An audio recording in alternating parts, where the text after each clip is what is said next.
Bangla YouTube কমিউনিটিতে অন্যতম জনপ্রিয় নাম গৌরব তপাদার।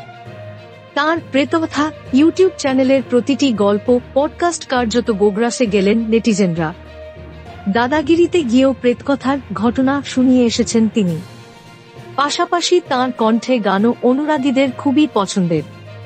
যদিও কয়েক মাসেই সোশ্যাল মিডিয়ায় তুমুল ট্রোলের মুখে পড়তে হয়েছিল গৌরবকে।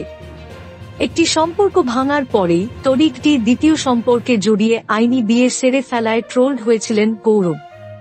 তার প্রাক্তন প্রেমিকা ছিলেন অন্তরা দে ওরফে অ্যানি। গৌরবের ব্লগিং জার্নির শুরু থেকেই পাশে ছিলেন তিনি। বহু ভিডিওতেও দেখা গিয়েছে তাকে, কিন্তু সেই সম্পর্কটা টেকেনি। সে সময় অনেকেই কটাক্ষ করেছিলেন, খ্যাতি পাওয়ার পর অ্যানিকে ছেড়ে দিয়েছেন গৌরব।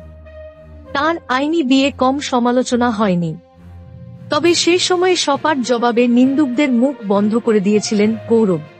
তিনি বলেছিলেন, কত তারকারাই তো 3-4টে করে বিয়ে করছেন, অনেকে আবার বুড়ো বয়সে ডিভোর্স দিয়ে ফের বিয়ে করছেন। সেখানে তিনি 28 বছর বয়সে প্রথম বিয়ে করলেন, অথচ মানুষ এমন ভাবে বলছে যেন তিনি 5টা বিয়ে সেরে ফেলেছেন।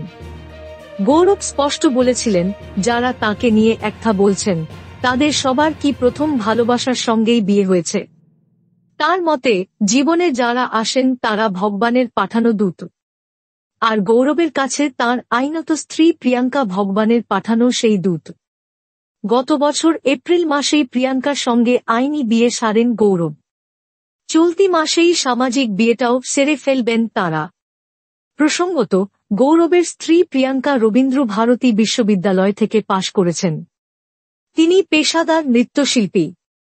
সোশ্যাল মিডিয়ায় তাঁরও জনপ্রিয়তা কম নয়।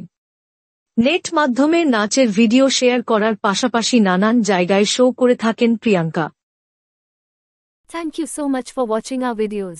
Please do like, share, and subscribe our channel.